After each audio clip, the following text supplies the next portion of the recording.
Você tem um deste? Sou louca pelo meu.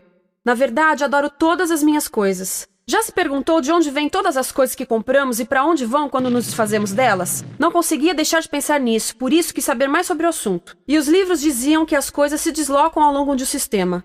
Da extração para a produção, para a distribuição, para o consumo e para o tratamento de lixo.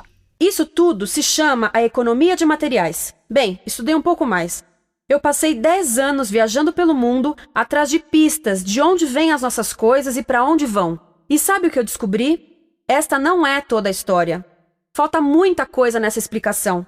Em primeiro lugar, neste sistema parece que está tudo bem, sem problemas. Mas, na verdade, é um sistema em crise, porque trata-se de um sistema linear e nós vivemos num planeta finito. E não se pode gerir um sistema linear num planeta finito indefinidamente. Em todas as suas etapas, este sistema interage com o mundo real. A vida real não acontece numa página em branco. Interage com sociedades, culturas, economias, o ambiente. E durante as etapas, a vida vai se chocando contra seus limites. Limites que aqui não vemos porque o diagrama está incompleto. Então, voltemos atrás para preencher alguns espaços e ver o que falta. Uma das coisas mais importantes em falta são as pessoas. Sim, pessoas. As pessoas vivem e trabalham em todas as etapas desse sistema, onde algumas são um pouco mais importantes que outras, algumas têm maior poder de decisão. Quem são elas? Comecemos pelo governo. Meus amigos dizem que eu devia usar um tanque para simbolizar o governo, e isso é uma realidade em muitos países, e cada vez mais também no nosso. Afinal, mais de 50% dos nossos impostos vão para os militares. Mas vou usar uma pessoa para simbolizar o governo, porque acredito nos valores e na visão de que o governo deve ser das pessoas, pelas pessoas, para as pessoas. A função do governo é olhar por nós, cuidar de nós. Esse é o seu trabalho. Depois vem as corporações. O que leva as corporações a parecerem maiores que o governo é porque elas são maiores que o governo. Atualmente, entre as 100 maiores economias da Terra, 51 são corporações. À medida que as corporações foram crescendo, em tamanho e poder, assistimos a uma pequena mudança no governo, como se estivessem mais preocupados com o bem-estar deles do que com o nosso. Muito bem, então vejamos o que mais falta nessa imagem. Começaremos pela extração, que é uma palavra pomposa para exploração de recursos naturais, que por sua vez é uma palavra pomposa para destruir o planeta. A verdade é que cortamos as árvores, arrebentamos as montanhas para extrair os metais, consumimos toda a água e exterminamos os animais. Aqui enfrentamos o nosso primeiro limite. Estamos ficando sem recursos naturais. Estamos utilizando demasiados materiais. Sei que isto pode ser difícil de ouvir, mas é a verdade. Por isso temos que lidar com isso. Durante apenas as 3 últimas décadas, foram consumidos 33% dos recursos naturais do planeta. Desapareceram. Cortamos, minamos, perfuramos e destruímos o planeta tão depressa que estamos debilitando a capacidade do planeta para sustentar o nosso modo de vida. Aonde eu vivo, nos Estados Unidos, resta-nos menos de 4% da nossa floresta original. 40% dos cursos de água estão impróprios para o consumo. E o nosso problema não é apenas estarmos utilizando demasiados recursos, mas o fato de estarmos utilizando mais do que a nossa parte. Temos 5% da população mundial, mas usamos 30% dos recursos mundiais. Se todos consumissem ao ritmo dos Estados Unidos, precisaríamos de 3 a 5 planetas. E sabem uma coisa? Só temos um. Então, a resposta do meu país a essa limitação é simplesmente ir tomar dos outros.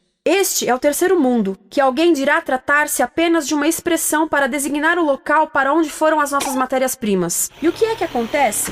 A mesma coisa, destruição do local. 75% das zonas de pesca do planeta estão sendo exploradas ao máximo ou além da sua capacidade. Desapareceram 80% das florestas originais do planeta. Só na Amazônia perdemos 2.000 árvores por minuto, o equivalente a um campo de futebol por minuto. Então, e as pessoas que vivem aqui? Bem, de acordo com esses sujeitos, eles não são donos desses recursos, mesmo que vivam lá há gerações. Não são donos dos meios de produção, nem compram muitas coisas. Nesse sistema, quem não possui nem compra muitas coisas não tem valor. A seguir, as matérias-primas seguem para a produção, onde utilizamos energia para misturar químicos tóxicos com recursos naturais para produzir produtos contaminados com tóxicos. Há atualmente no comércio mais de 100.000 químicos sintéticos. Apenas um punhado foi testado para avaliar o seu impacto na saúde, e nenhum foi testado em relação aos impactos sinérgicos na saúde, ou seja, a interação com todos os outros químicos aos quais estamos expostos diariamente. Por isso, desconhecemos o impacto total deles na saúde e no ambiente. Mas sabemos uma coisa: os tóxicos entram e saem. Enquanto continuarmos a introduzi-los nos nossos sistemas de produção industrial, continuaremos a inserir esses tóxicos nos produtos que levamos para nossas casas, trabalho e escolas, e claro, para nossos corpos. Como os BFRs, ou retardantes de incêndio à base de brometo, que tornam as coisas mais resistentes ao fogo, mas são super tóxicos. São neurotóxicos, ou seja, tóxicos para o cérebro. O que é que estamos fazendo usando esses químicos? Apesar disso, os usamos em nossos computadores, eletrodomésticos, sofás, colchões e até alguns travesseiros. Sim, pegamos nossos travesseiros, os revestimos com neurotoxinas, levamos para casa e dormimos por 8 horas com eles. Não sei, mas acho que num país com tanto potencial, poderíamos ter uma maneira melhor de evitar que as cabeças peguem fogo à noite. Sabia que essas toxinas vão se acumulando ao longo da cadeia alimentar e se concentram nos nossos corpos? Sabe qual é o alimento do topo da cadeia alimentar com o nível mais elevado de químicos tóxicos? O leite materno. Isto significa que os menores membros das nossas sociedades, os nossos bebês, recebem as maiores doses de químicos tóxicos das suas vidas a partir do leite das suas mães. Não acha que é uma incrível violação? A amamentação deveria ser o mais importante ato humano de nutrição. Deveria ser algo sagrado e seguro. A amamentação continua a ser o melhor e as mães devem amamentar, mas nós deveríamos proteger esse ato. Eles deviam protegê-lo. Eu pensava que zelavam pelos nossos interesses. As pessoas que mais sofrem com esses produtos químicos são os trabalhadores das fábricas. Muitos são mulheres em idade reprodutiva que trabalham com toxinas que afetam a gestação, carcinogênicos e muito mais. Agora eu pergunto: que tipo de mulher em idade reprodutiva trabalharia no emprego deste, exposta a estas toxinas, a não ser uma mulher sem outra alternativa? Essa é uma das maravilhas desse sistema. A erosão dos ecossistemas e economias locais aqui garante um fluxo constante de pessoas sem alternativas. No mundo, há 200 mil pessoas por dia se deslocando de ambientes que as sustentaram ao longo de gerações para cidades, onde muitas vivem em bairros de lata, à procura de emprego, por mais tóxico que seja. Não só os recursos são desperdiçados ao longo desse sistema, mas também pessoas, comunidades inteiras são desfeitas. Sim, as toxinas entram e saem. Muitas delas saem das fábricas em produtos, e muitas mais saem como subprodutos ou poluição, e estamos falando de muita poluição. Nos Estados Unidos, as indústrias admitem liberar mais de 1.800.000 quilos de químicos tóxicos por ano. Deve ser muito mais, porque isso é o que eles admitem. Trata-se de outro limite, porque quem quer ver e respirar 1.800.000 quilos de químicos tóxicos por ano? Então o que eles fazem? Mudam as fábricas poluidoras para o estrangeiro, para poluir outros países. Mas, surpresa, grande parte dessa poluição volta para nós trazida pelo vento. E o que acontece depois de todos os recursos naturais serem transformados em produtos? Passam por aqui, para a distribuição, o que significa vender todo o lixo contaminado com toxinas o mais rápido possível. Aqui, o objetivo é manter os preços baixos, com as pessoas comprando os produtos em constante movimento. Como eles mantêm os preços baixos? Pagam salários baixos aos trabalhadores das lojas e restringem o acesso aos seguros de saúde sempre que podem. Tudo se resume em exteriorizar os custos. O verdadeiro custo da produção não se reflete no preço. Em outras palavras, não pagamos aquilo que compramos. Outro dia estive pensando nisto. Ia a caminho do trabalho e queria ouvir as notícias. Por isso entrei numa loja para comprar um rádio. Encontrei um pequeno rádio verde engraçado que custava $4,99. Na fila do caixa pensei, como $4,99 podem refletir o custo da produção e transporte desse rádio até ele chegar nas minhas mãos? O metal deve ter sido extraído na África do Sul. O petróleo provavelmente do Iraque. O plástico produzido na China e talvez montado por uma criança de 15 anos numa fábrica do México. $4,99 não paga nem o aluguel do espaço ocupado na prateleira, nem parte do salário do empregado que me atendeu, ou as viagens de navio e caminhão que o rádio fez. Foi assim que eu percebi que eu não paguei o valor do rádio. Então, quem pagou? Estas pessoas pagaram com a perda do espaço dos seus recursos naturais. Estas pagaram com a perda do ar puro, com o aumento de doenças como asma e câncer. As crianças do Congo pagaram com o seu futuro, pois 30% delas abandonam a escola para trabalhar nas minas de coltan, um metal que usamos em aparelhos eletrônicos baratos e descartáveis. Estas pessoas pagaram por não ter direito ao seguro de saúde. Ao longo desse sistema, pessoas contribuíram para que eu comprasse o rádio por $4,99. Mas essas contribuições não são registradas por nenhum contabilista. É isto que eu quero dizer com exteriorizar o verdadeiro custo de produção. E isso nos leva à seta dourada do consumo.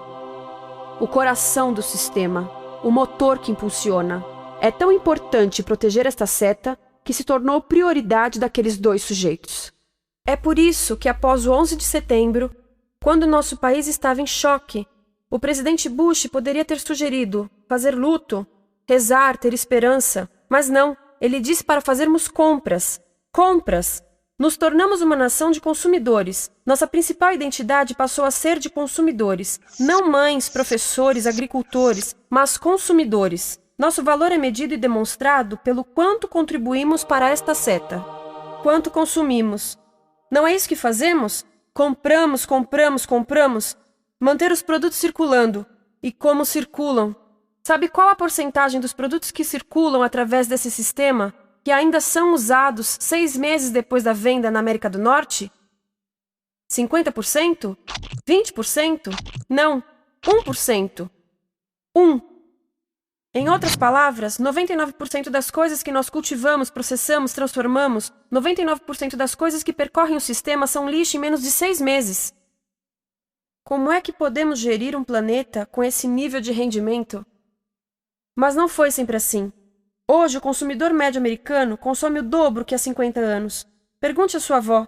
No tempo dela, a boa gestão, a engenhosidade e a poupança eram valorizados. Então, como é que isso aconteceu?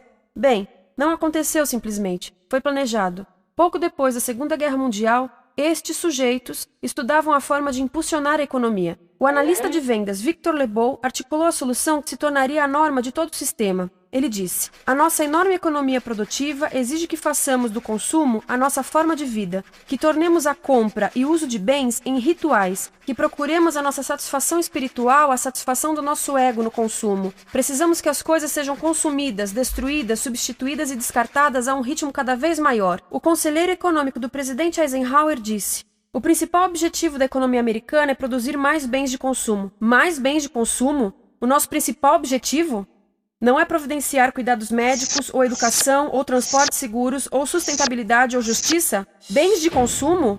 Como é que eles nos fizeram adotar esse sistema de forma tão entusiástica? Bem, 2 das suas estratégias mais bem-sucedidas são a obsolescência planejada e a obsolescência perceptiva. A obsolescência planejada é uma outra forma de dizer criado para ir para o lixo.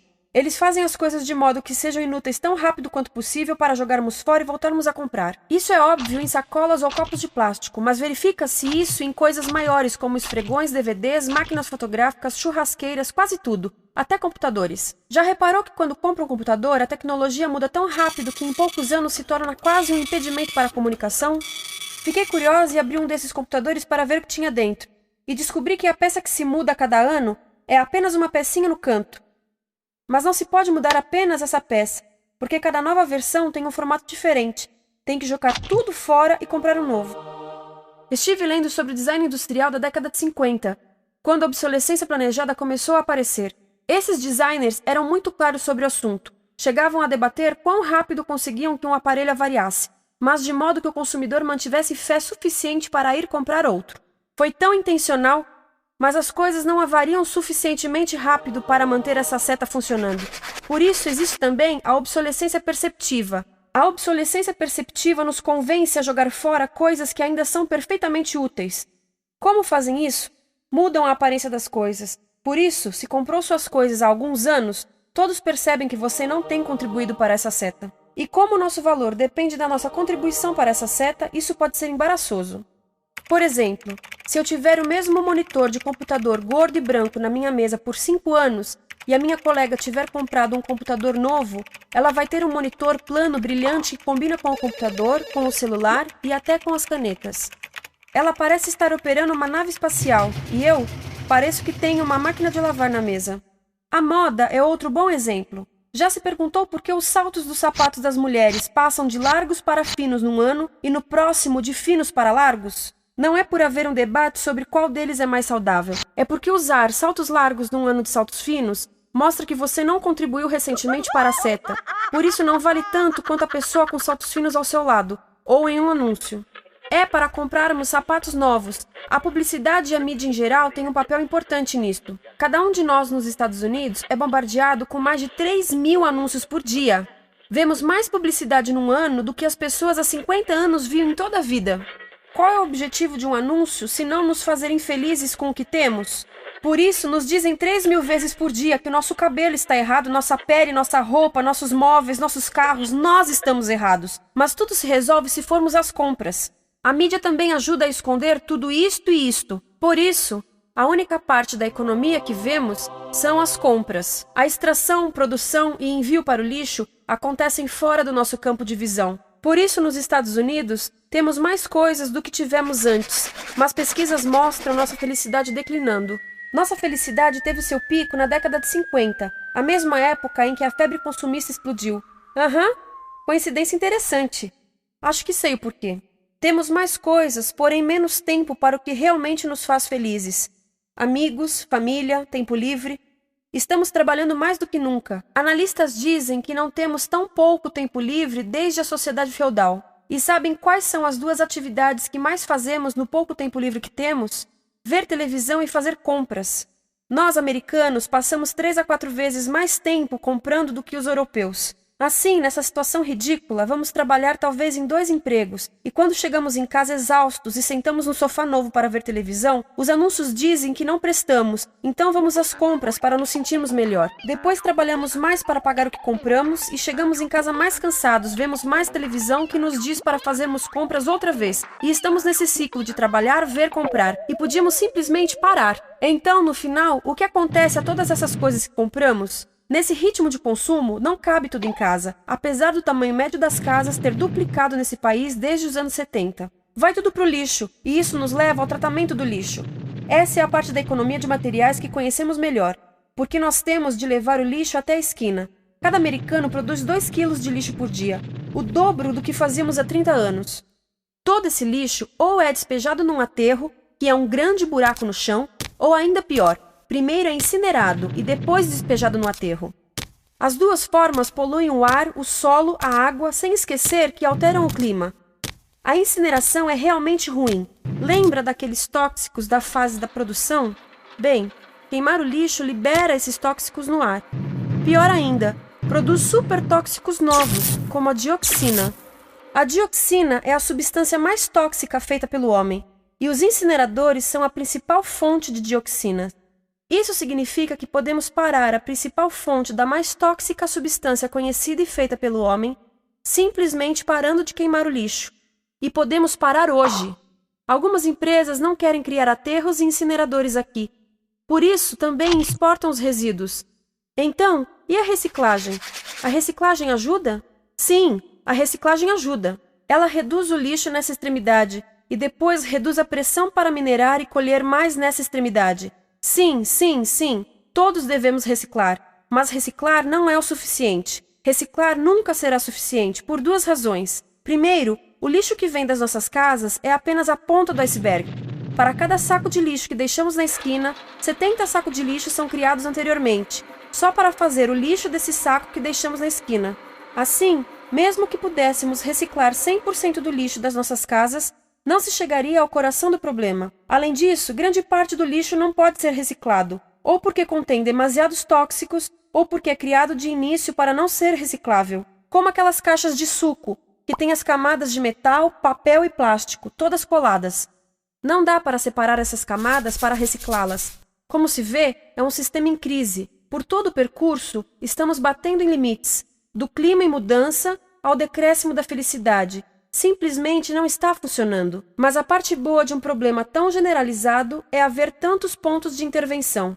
Há pessoas trabalhando aqui salvando florestas, e aqui na produção limpa. Pessoas trabalhando em direitos do trabalho, em comércio justo, em consumo consciente, no bloqueio de aterros e incineradores. E muito importante, em recuperar o nosso governo, para que seja realmente pelas pessoas e para as pessoas. Todo esse trabalho é criticamente importante, mas as coisas vão realmente começar a se mover quando enxergarmos as ligações, quando enxergarmos o panorama geral. Quando as pessoas ao longo do sistema se unirem, Poderemos reivindicar e transformar esse sistema linear em algo novo, um sistema que não desperdice recursos ou pessoas, porque aquilo de que precisamos nos livrar é da antiga mentalidade de usar e jogar fora. Há uma nova escola de pensamento nesse assunto, e é baseada em sustentabilidade e equidade, química verde, zero resíduos, produção em ciclo fechado, energia renovável, economias locais vivas. Já está acontecendo. Há quem diga que é irrealista, idealista, que não pode acontecer. Mas eu digo que quem é irrealista são os que querem continuar pelo velho caminho.